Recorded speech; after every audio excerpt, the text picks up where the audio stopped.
En la carta del apóstol Pablo a los Romanos vamos a continuar compartiendo. Capítulo 8 se va a sustentar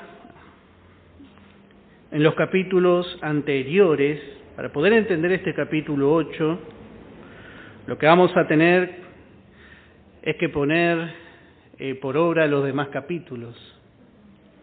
Vamos a ver que va a tener sustento todo este capítulo en los demás capítulos. Y como dijimos, el capítulo 8 es el capítulo de victoria. Acá hay victoria.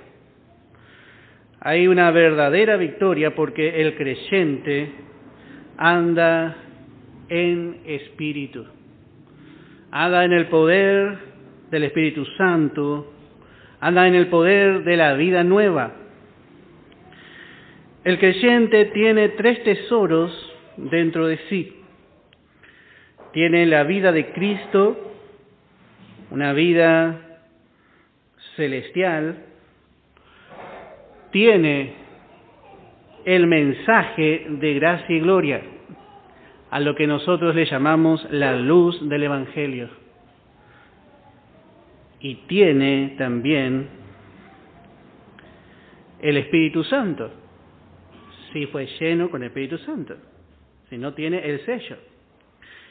Pero realmente eso es lo que va a ser la fuente de la victoria en el creyente. Dice la palabra en 2 de Corintios capítulo 4, en el verso 7, pero tenemos este tesoro en vasos de barro, para que la excelencia del poder sea de Dios y no de nosotros. La victoria no es nuestra, no va a ser por nuestras fuerzas ni capacidades, sino que la excelencia del poder, este excelente poder, sea de Dios y no de nosotros.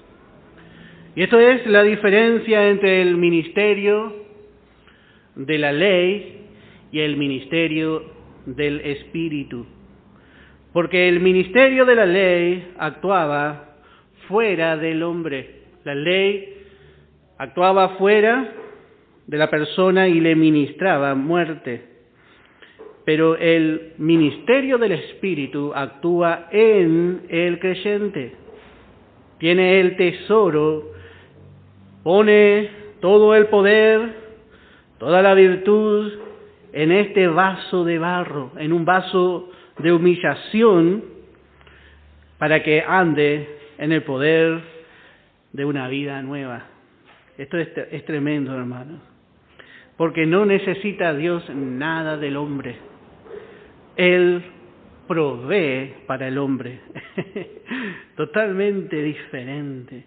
Damos gracias a Dios, porque entonces el creyente puede andar. La base, como dijimos, es la justicia de Cristo en nosotros. Y vamos a volver a leer desde el capítulo 8, desde el verso 1 en adelante. Ahora pues, ninguna condenación hay para los que están en Cristo Jesús. Como habíamos visto, la declaración termina allí. ¿Y cómo cambia, hermano, el resto del versículo? Realmente el verdadero significado y sentido de lo que Pablo dice, ¿no? Porque si la palabra hubiese quedado como está en el original, diría así. ¿Y cuántas cosas se resolverían en cuanto al mensaje de la gracia? Pero cómo el enemigo procura mezclar para traer confusión. No hay ninguna condenación. No hay ninguna condenación. Porque el creyente es una vida nueva. El creyente es contado justo a través de Jesucristo. Entonces no hay condenación. Todas las condenaciones han caído sobre el Señor y nosotros hemos muerto al pecado. La paga del pecado fue la muerte. Y bueno, en esa muerte es también contada nuestra muerte. Pero ahora somos vistos en el poder de la resurrección.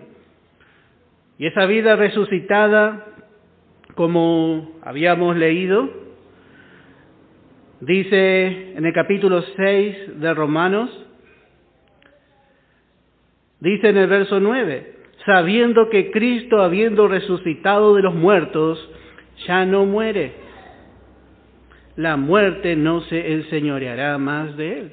La condenación, que es la muerte, no puede enseñorearse sobre una vida que venció la muerte. Sobre la vida resucitada que nosotros tenemos dentro, no puede señorear el pecado ni la muerte, entonces no hay ninguna condenación para los que están, y dice la versión moderna, dice unidos a Cristo Jesús. No hay ninguna condenación. Porque la ley del Espíritu de vida en Cristo Jesús me ha librado de la ley del pecado y de la muerte. Acá habíamos visto la ley del Espíritu de vida. Y esta ley es la ley que vence la ley del pecado. Habíamos visto que habla de la obra del Espíritu Santo que está mencionada por segunda vez recién en este capítulo 8.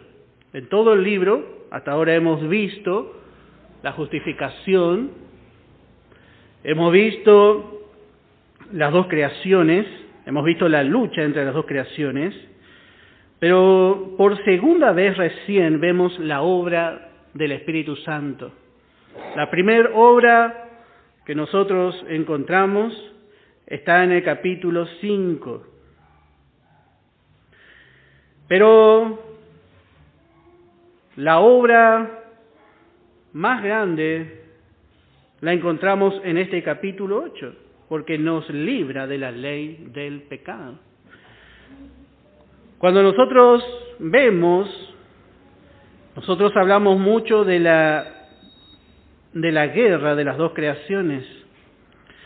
Pero ahora nosotros entendemos que la guerra no es así, sino que es la guerra es del espíritu contra la carne. Nosotros comúnmente pensamos, bueno, la nueva creación contra la carne, contra el viejo hombre. Pero lo que vamos a entender, que verdaderamente la lucha para que sea una victoria en nuestra vida es del espíritu contra la carne. En Gálatas, vamos a leer en el capítulo 5, dice en el verso 16, digo pues, andad en el espíritu y no satisfagáis los deseos de la carne. No te dice andad en el espíritu. Cuando el creyente anda en el espíritu, la carne queda totalmente inactiva. Es la mejor forma, entregarse al espíritu, dar lugar al Espíritu Santo que gobierne, porque el deseo de la carne es contra el espíritu y el del espíritu es contra la carne. Y estos se oponen entre sí para que no hagáis lo que quisierais. Pero si sois guiados por el Espíritu, no estáis bajo ley. Note que el Espíritu Santo es realmente el que va a traer la victoria en esta situación tan triste para el creyente que quiere agradar a Dios. Es el Espíritu Santo el poder que trae la verdadera victoria. Por eso es tan importante ver aquí el ministerio del Espíritu. Vivir en el Espíritu es lo que trae la victoria. Y dice en el verso 3, porque lo que era imposible para la ley, por cuanto era débil por la carne, Dios enviando a su Hijo en semejanza de carne de pecado, y a causa del pecado condenó al pecado en la carne. Así vemos, dice, porque lo que era imposible para la ley, era imposible para la ley librar. La ley, como habíamos visto, hizo más manifiesto el pecado. La ley realmente no puede limitar el poder del pecado en la vida ni del inconverso, y para el creyente la ley ya no le sirve más, porque ya le trajo a Cristo. La ley, note que un solo mandamiento hizo que el hombre caiga en una ruina.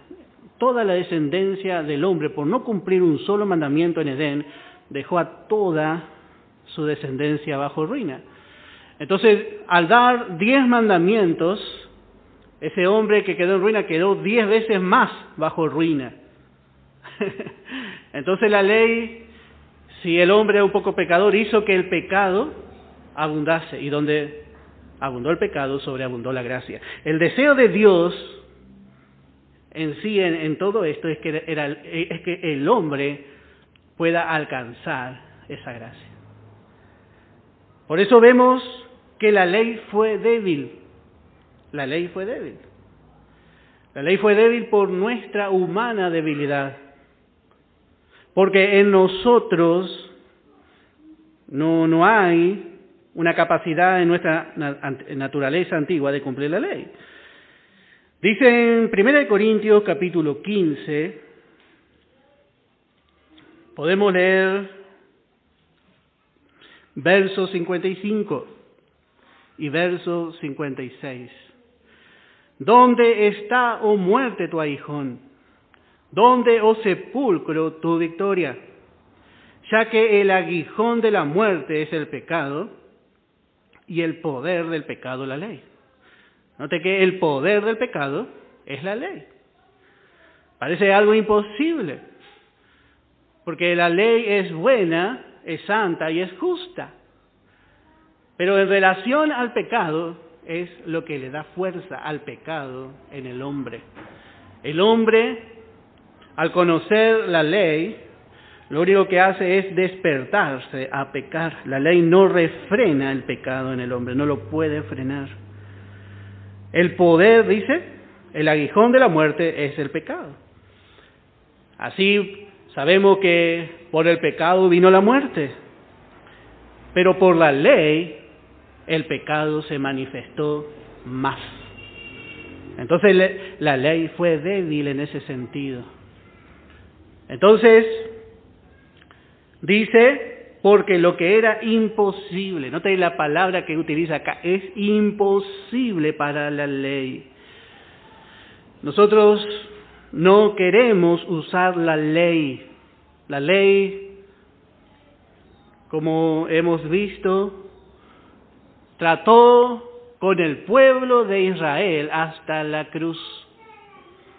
Y de ahí Dios no utiliza más la ley para tratar con nosotros. Dios ahora tiene otro pueblo, un pueblo celestial, y Dios trata por gracia. Dios trata por gracia. Nada puede perfeccionar, ni nada pudo perfeccionar la ley. La ley nos trajo a la sobremedida de la abundancia de la gracia. Hoy nosotros vivimos en esa abundancia, en esa medida que sobrepasó, en griego dice, un tiro de piedra, dice, para ver. Nosotros mirábamos hasta ahí, pero dice, tiene que mirar hasta dónde llega la piedra. Y si yo lanzo la piedra no va a llegar muy lejos, hermano, pero está hablando de gente que tenía capacidad. O sea que fue más allá. Esa era la medida que quería dar a entender el apóstol Pablo, ¿no? Porque lo que era imposible para la ley, por cuanto era débil por la carne, Dios enviando a su Hijo en semejanza de carne.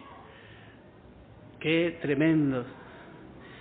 Él vino en semejanza de carne.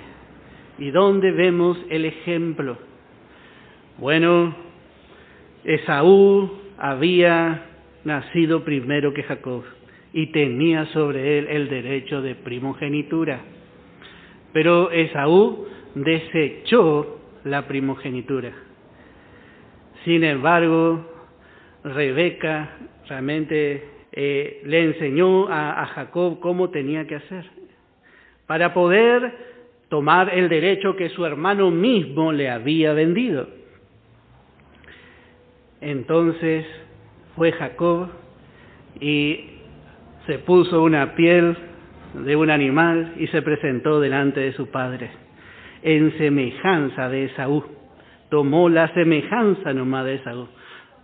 Y dice, he aquí, dice, yo toco y es Esaú, pero la voz era la voz de Jacob.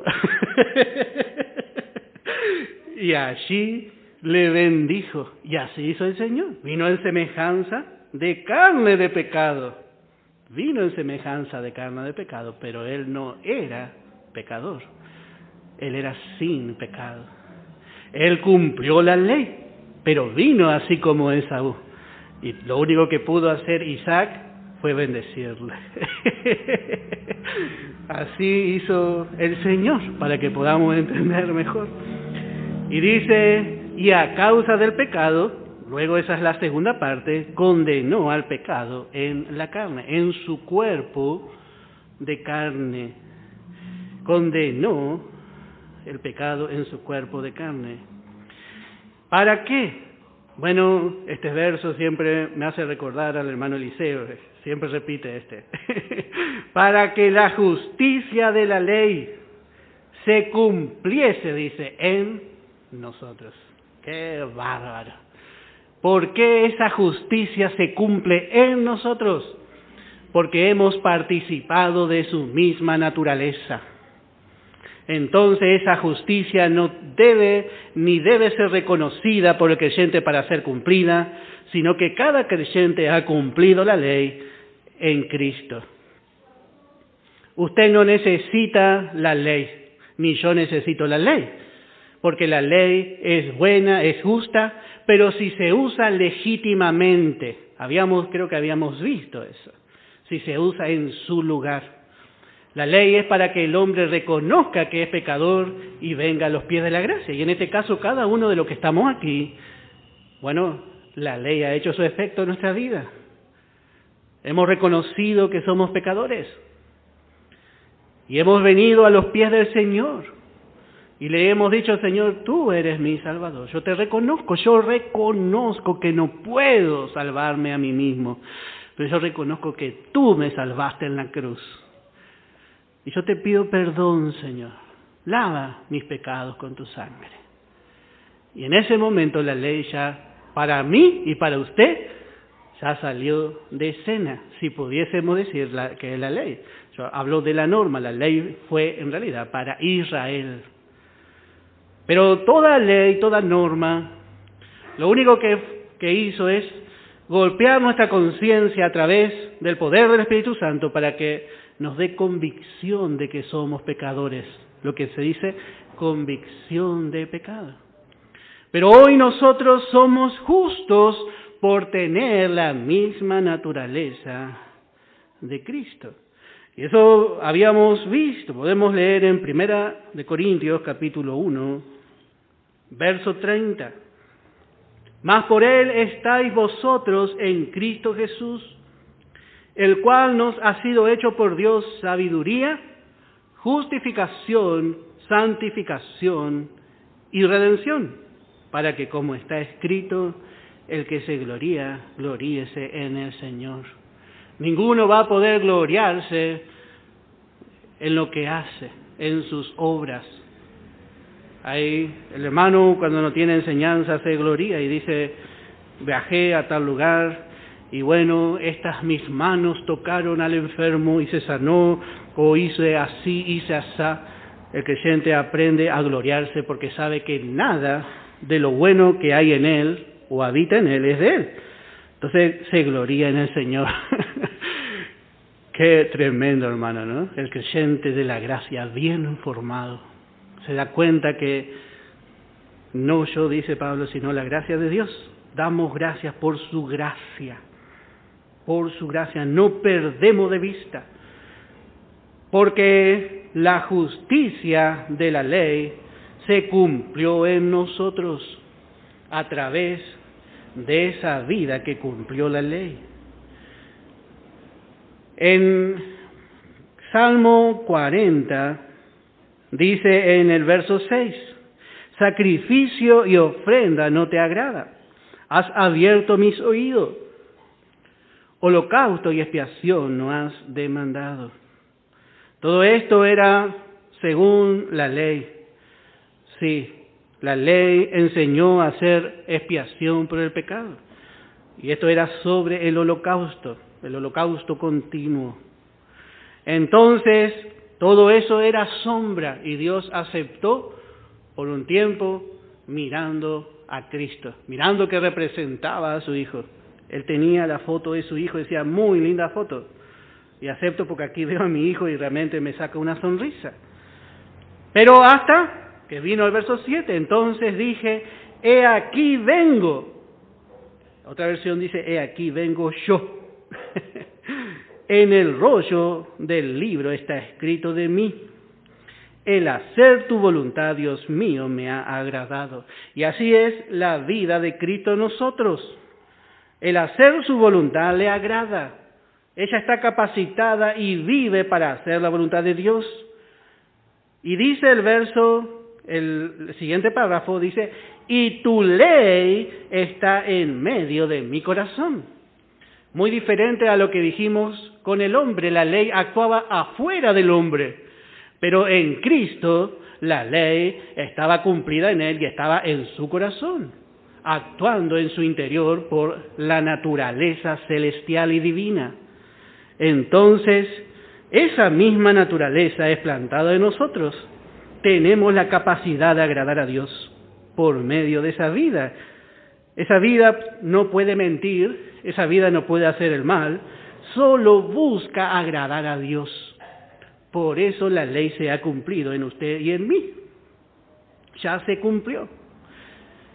Más allá de nuestro estado. Pero hermano, yo realmente estoy lejos de cumplir la ley. Bueno, ese es su estado. Acá estamos hablando ya de un lugar de victoria. Ya un creyente que cree esto, bueno, empieza a pararse bien, a acomodarse bien, para empezar a andar en el Espíritu, a vivir una vida espiritual. Esta es la parte esencial. Los otros capítulos fueron preparatorios para instalarnos, para establecernos en el capítulo 8 de Romanos. Lo otro fue una breve introducción. Y en este capítulo queremos vivir. Hermano, preciosa la escritura de Pablo. Y dice verso 5, porque, acá muestra la diferencia, porque los que son de la carne, y acá no está hablando de creyentes, acá está hablando de inconversos, porque los que son de la carne, acuérdese que Dios ya no nos ve como de la carne, no. Dice capítulo 6, verso 18, y libertado del pecado viniste a ser siervo de la justicia. Dios nos ve como siervo de la justicia más bien. Dios más bien nos ve como siervo de la justicia. Pero los que son de la carne son aquellos que no han recibido al Señor. Por eso para ir entendiendo este capítulo tenemos que acudir a los demás capítulos anteriores. Porque los que son de la carne piensan en las cosas de la carne, pero los que son del Espíritu, en las cosas del Espíritu. Y esto es porque tienen la capacidad de vivir y de pensar y de andar espiritualmente. El creyente tiene esa capacidad y realmente Dios quiere, como hoy estaba hablando una hermana y hablábamos de Canaán. Realmente Dios quiere que aprendamos a desear las cosas celestiales, a Canaán, para poder querer entrar. Y solamente el creyente dice que Dios, Jehová tu Dios, te introducirá, dice. Y así Dios nos introdujo en esa tierra. Entonces puede pensar en las cosas espirituales. Pero el creyente carnal aún piensa en las cosas de Egipto. Pero los que son de la carne, ellos solo pueden pensar en las cosas de la carne. Esa es la diferencia. El hombre natural está nombrado en 1 Corintios. Bueno, verso 6. Porque el ocuparse de la carne es muerte. El ocuparse de la carne es muerte. Y acá esto está ligado al capítulo 6, verso 23. Porque la paga del pecado es muerte. Note que para poder entender este capítulo tenemos que ir siempre a los capítulos anteriores. Dice, porque el ocuparse de la carne es muerte. Y así realmente nosotros, como dijimos, no tenemos vínculo con la carne. La carne fue cortada en la cruz. Nosotros no debemos reconocer, porque la paga del pecado es la muerte. Mas la dádiva de Dios es vida eterna en Cristo Jesús, Señor nuestro.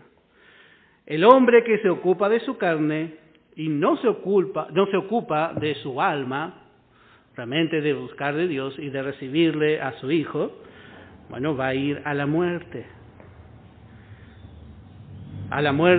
eterna. Habíamos visto que la palabra muerte en el impío tendría que ser muerte eterna. Pero para nosotros que nos estamos ocupando de realmente las cosas espirituales, bueno, dice, el ocuparse del Espíritu es vida y paz. Primeramente es vida, la vida eterna, y luego el lado experimental nos da paz, Cuando el creyente empieza a conocer su herencia, entonces empieza a descansar en aquel que comenzó e hizo toda la obra. Él va a seguir trabajando en su vida. Verso 7. Por cuantos los designios de la carne son enemistad contra Dios, porque no se sujetan a la ley de Dios, ni tampoco pueden.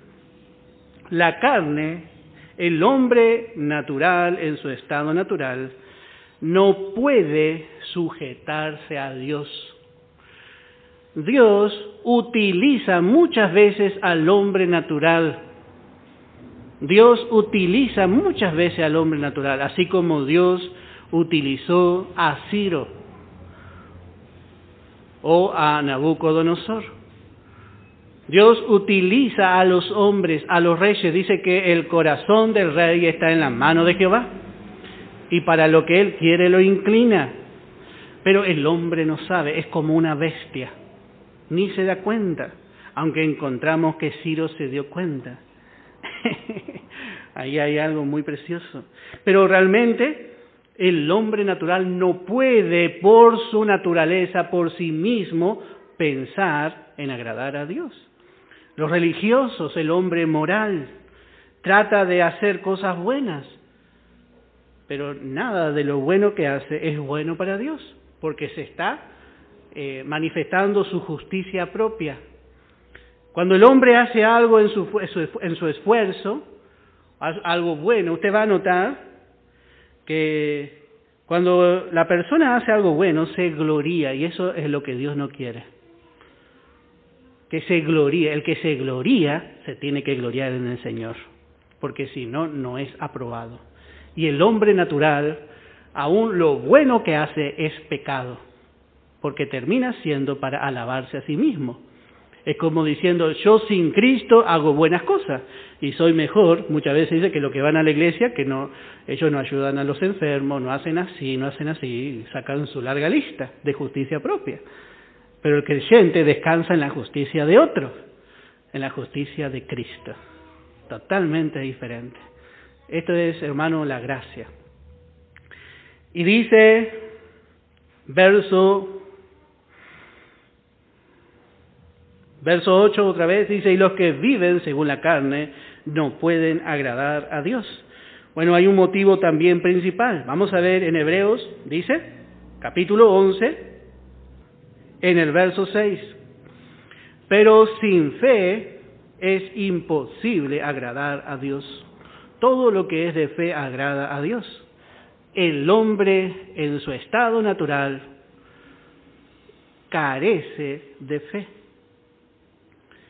¿Y cómo hace para aceptar a Cristo? Bueno, Dios en su justicia le provee la fe. Por eso otra vez dice, y esta fe no es nuestra, es don de Dios. Qué necesitado que está el hombre cuando no tiene nada. Y otra vez, para llegar, Dios le paga el boleto. Dice, acá está el boleto de fe, vaya, dice. Y llegue a mi hijo. Así ve Dios al hombre natural, en una total quiebra. Sin fe es imposible agradar a Dios. El hombre natural, su respirar es molesto para Dios y la ira de Dios está sobre él. Bueno, verso 9. Mas vosotros no vivís según la carne. Y esto es un hecho judicial. Acuérdense que nosotros hemos muerto en la muerte de Cristo. Capítulo 6 de Romanos, verso 6. Sabiendo esto que nuestro viejo hombre fue crucificado juntamente con él, para que el cuerpo del pecado sea destruido, a fin de que no sirvamos más al pecado. Y dice el verso 13, ni tampoco presentéis vuestros miembros al pecado como instrumentos de iniquidad, sino presentaos vosotros mismos a Dios como vivos de entre los muertos y vuestros miembros a Dios como instrumentos de justicia. Bueno, verso 11, así también vosotros consideraos muertos al pecado, pero vivos para Dios en Cristo Jesús, Señor nuestro. La muerte de Cristo es nuestra muerte. Vosotros no vivís según la carne. Esto es el hecho judicial. No dice, ustedes tienen que tratar de no vivir más en la carne. No dice Pablo eso. Porque comúnmente las predicaciones dicen así. Tratemos de no vivir más en la carne. La palabra dice, vosotros no vivís más según la carne. Es muy diferente, hermano, cuando encaramos como el Espíritu Santo nos muestra. Vosotros, dice, no vivís según la carne, sino según el Espíritu. Y acá dice, si es que el Espíritu de Dios mora en vosotros. Otra vez vemos al Espíritu Santo como agente de la victoria, como el que nos hace vivir en esa posición. El Espíritu de vida en Cristo Jesús me ha librado del poder del pecado. Bueno, el agente del nuevo nacimiento es el Espíritu, y el agente de la victoria sobre la vieja creación también es el Espíritu. Y vuelve a decir más, y si alguno no tiene el Espíritu de Cristo, no es de él. Acá es la nueva creación la que es mencionada. Si alguno no tiene la vida nueva, no es de él. Y por supuesto, está en sus pecados, y Dios le ve como unido al primer Adán, es carne. ¿Qué dijo Jesús? Le dijo, vamos a ver, Evangelio de Juan, capítulo 3, verso 6. Evangelio de Juan, capítulo 3, versículo 6. Dice, lo que es nacido de la carne, carne es, Y lo que es nacido del Espíritu, Espíritu es. Qué difícil para el hombre natural entender esto. Pero hoy, por la gracia del Señor, estamos comenzando a entender. Lo que es nacido de la carne, carne es. Pero nosotros hemos nacido del Espíritu. Y no dice va a ser, no. Espíritu es. Esto es lo que Dios cuenta para cada uno de nosotros. Espíritu es. Y dice también verso 10. Pero si Cristo está en vosotros, el cuerpo en verdad está muerto a causa del pecado, mas el Espíritu vive a causa de la justicia. Si Cristo está en nosotros, es porque Él nos ha unido a Él. Y otra vez volvemos a decir, el cuerpo está muerto. Para Dios, el cuerpo está bajo muerte. Pero Dios hizo una provisión en las tres partes de nuestro ser, espíritu, alma y cuerpo. Y la redención se va a completar con la redención de nuestro cuerpo. El cuerpo que está muerto por causa de la presencia del pecado en él, del germen del pecado, bueno, será libertado totalmente del pecado en su muerte. Entonces seremos transformados en un cuerpo de resurrección, como más adelante va a presentar el apóstol. Judicialmente no debemos temer a la muerte, porque en Cristo todos hemos muerto. Todos hemos muerto. Nos entregamos a esa muerte, con todo lo que eso significa. Cuando el creyente se entrega a esa muerte, ya no tiene temor a la muerte, sino que realmente goza del beneficio de estar muerto. Qué raro lo que estamos diciendo, hermanos. Si paráramos a una persona nuevita, dirían, estos están totalmente locos. Pero es espiritual.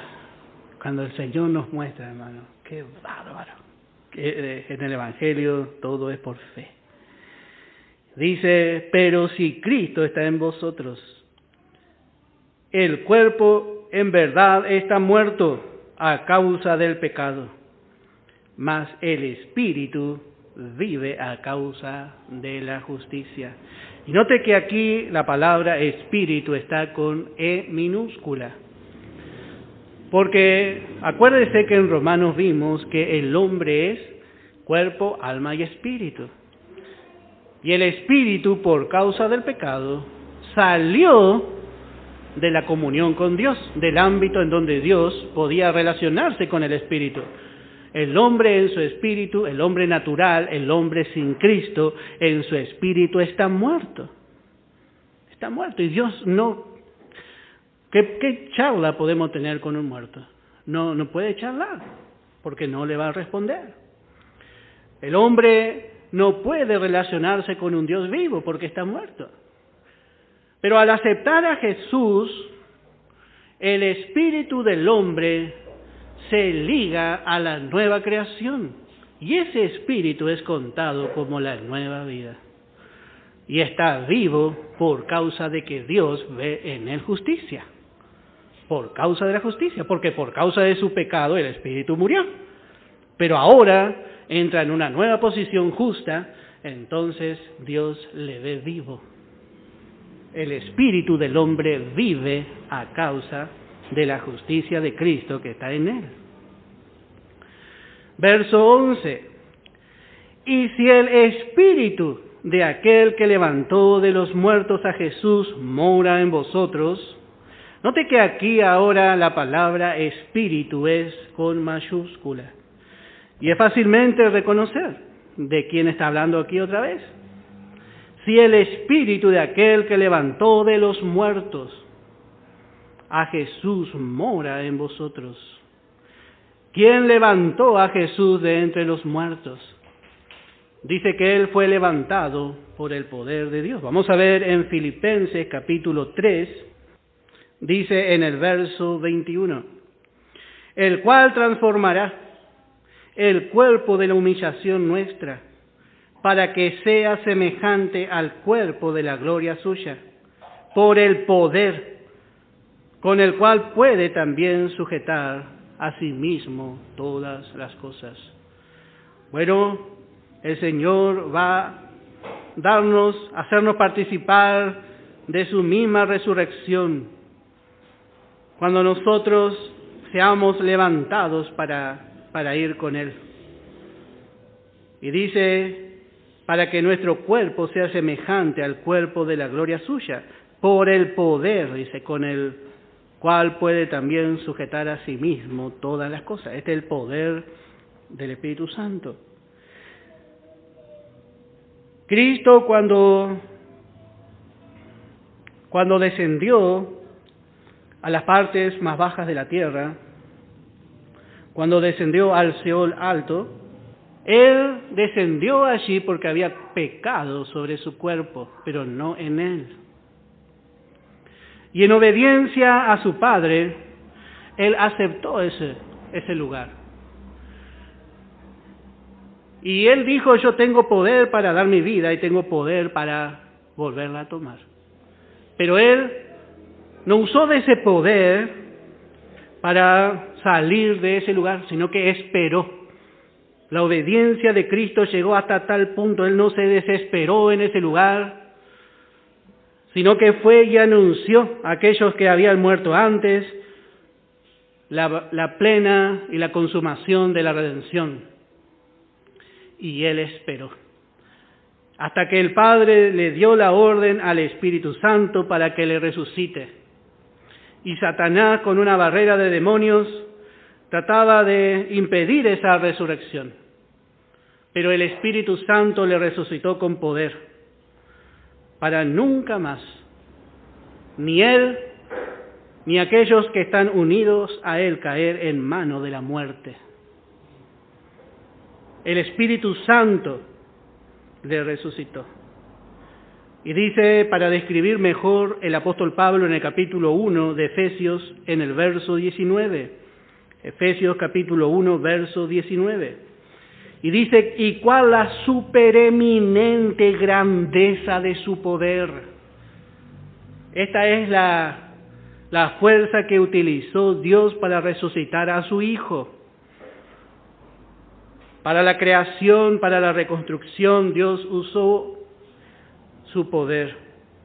Pero aquí vemos la supereminente grandeza de su poder para con nosotros los que creemos, según la operación del poder de su fuerza, la cual operó en Cristo, resucitándole de los muertos y sentándole a su diestra en los lugares celestiales.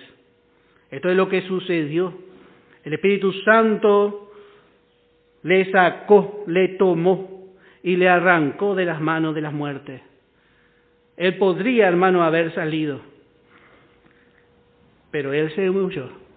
Él se humilló y otro le tenía que exaltar. Qué seguro que estaba Jesús allí. Él sabía que porque Él se humilló, otro era seguro que su Padre le iba a exaltar. Y vemos que cuando el anticristo llegó, cuando el anticristo llega, dice que los muertos se levantaron. Y dice, tú también, dice, ¿a ti también te pasó lo mismo que a nosotros? Qué bárbaro. Pero cuando el Señor llegó, porque el Señor llegó también a ese lugar. Qué victoria, hermano. Cuando habrán visto nuestros hermanos al Señor entre ellos, se habrán bajado del seno de Abraham para irse a subir al seno del Señor. No sabemos, no podemos decir porque no sabemos, pero ¿qué habrá sido cuando vieron al Señor? ¡Qué bárbaro, hermano! Que el Señor nos dé esa luz. Y bueno, allí ellos están esperando Ellos subieron y están esperando. ¿Qué es lo que están esperando? Ellos no pueden ser perfeccionados antes que nosotros. Podemos leer en Hebreos capítulo 11. Dice en el verso 39 y 40, y todos estos, aunque alcanzaron buen testimonio de fe, o mediante la fe, no recibieron lo prometido. Fueron al Seol alto. Y cuando ellos subieron en espíritu a los lugares celestiales, proveyendo Dios alguna cosa mejor para nosotros, para esta dispensación de la gracia, para que no fuesen ellos perfeccionados aparte de nosotros. Por eso cuando lleguemos a los cielos va a haber una sola congregación. Ellos son los espíritus de los justos que están allí. Bueno, verso 11. Y si el espíritu de aquel que levantó de los muertos a Jesús mora en vosotros, el que levantó de los muertos a Cristo Jesús, vivificará también vuestros cuerpos mortales por su espíritu que mora en vosotros. Nosotros fuimos sellados al aceptar a Cristo con las arras del espíritu. Y esa es una garantía y un adelanto que Dios ha puesto en usted y en mí. Y Él nos hace gozar de esas arras como un adelanto de lo que va a ser nuestra plena transformación, nuestra plena, como podríamos usar la palabra aquí, vivificación. ¿A qué se refiere esto? A nuestra transformación, la transformación de nuestro cuerpo de gloria. Pero vamos a tomar unos minutos y vamos a continuar de vuelta.